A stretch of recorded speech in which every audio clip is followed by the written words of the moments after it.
The Bible. It's 66 books of history, stories, letters, and poetry that fit together to form God's one big story.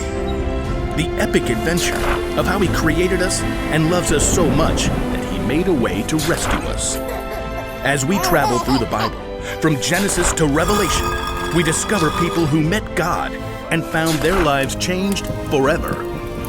Now, for an amazing story, inspired by the book of Daniel. Chapter 1.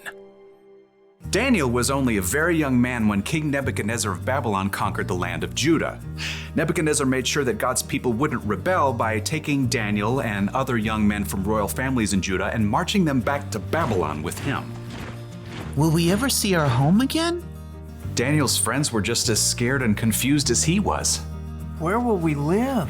What will he do to us? I sure hope the food is decent. Daniel tried to reassure them as the imposing city gates rose ahead. God will be with us, whatever happens. The king chose the brightest and best young men from Judah and ordered that they receive special training. After 3 years, you will get to be very important and serve me. The chief official Ashpenaz took charge of Daniel and his friends. Tut-tut. Those wishy-washy Hebrew names just won't do. You need new ones. New what? Names. Let's see. Daniel, we'll call you Belteshazzar. And you three will be Shadrach, Meshach, and Abednego. Are those names, or is he just sneezing? You'll learn our language, of course. And all the Babylonian writings.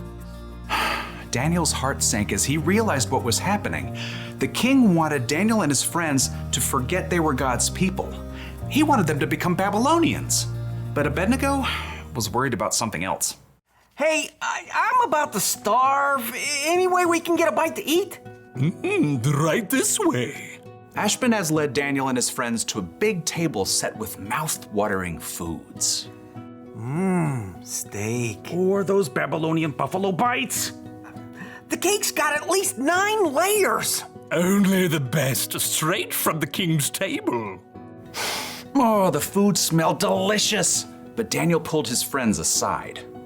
Guys, if this food is from the king's table, that means it's been offered to false gods first. Uh-oh, not good.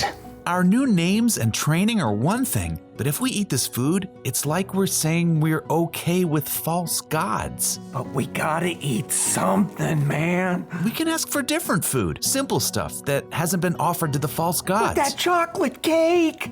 Abednego? Okay. Daniel and his friends turned back to Ashpenaz. They tried to ignore the delicious smells wafting from the table. This all looks great, but could we eat something that's not from the king's table? It doesn't need to be anything fancy. The king is my master. He's decided what you must eat and drink. What if you don't eat this and he sees you looking worse than the other young men? He might kill me. No matter what Daniel said, Ashpenaz was too fearful to listen, so Daniel approached the guard assigned to take care of them. Please, just test us for 10 days. Give us nothing but vegetables to eat and water to drink. See how we look then. Well, if Brussels sprouts are your thing. For 10 days, the guards gave Daniel and his friends nothing to eat but veggies and water. I could get into the habit of cabbage. I like broccoli, probably. Pass the peas, if you please. I just want a hamburger. Let me tell you, it wasn't easy to say no to all those delicious foods the other young men got to eat.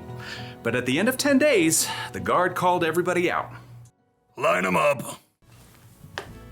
He strode past the other young men. Good. I can see you've been eating well.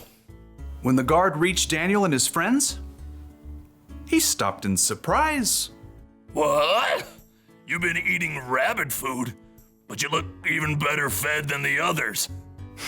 Daniel smiled. God had helped them grow strong even without eating the food offered to false gods.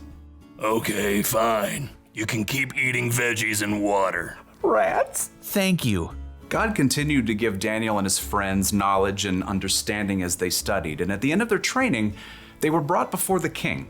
Let's see what you know. How many inches in a meter? 39.3701. What do you call a group of porcupines? A prickle. If it takes 8 men 10 hours to build a wall, how long would it take 4 men? No time at all, because the wall's already built. How are you all so smart?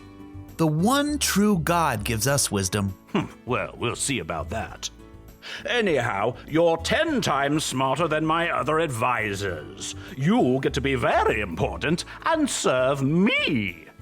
Daniel and his friends eventually became the king's most trusted advisors, and even though they served the king of Babylon, they never stopped standing strong for the one true God in everything they said and did.